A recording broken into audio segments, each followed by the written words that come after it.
जळगाव मराठा विद्या प्रसारक संस्थेमधील कागदपत्र चोरी प्रकरणी एकाला अटक करण्यात आल्याचं कळतंय। ॲडव्होकेट विजय भास्कर पाटील यांना अटक झाल्याची ही माहिती आहे।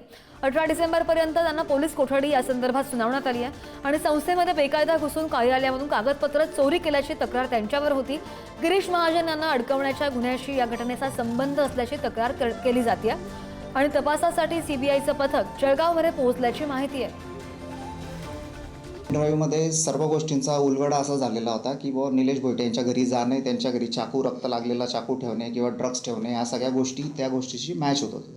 म्हणून जो मेल मी पूर्वी केलेला होता त्या मेलचा आधार घेऊन सिटी पोलीस स्टेशनला मी रितसर तक्रार दाखल केली आणि पेन ड्राईव्ह तसेच माननीय देवेंद्रजी फडणवीस किंवा गिरीश भाऊ असतील त्यांच्या संदर्भीय जो गुन्हा सीबीआयकडे वर्ग झालेला होता, तर त्याच संदर्भात हा गुन्हा कनेक्ट होत असल्यामुळे हा सुद्धा सीबीआयला वर्ग करण्यात आलेला होता आणि त्या संदर्भात आज सीबीआय पथक हे जळगावला आलेले आहे।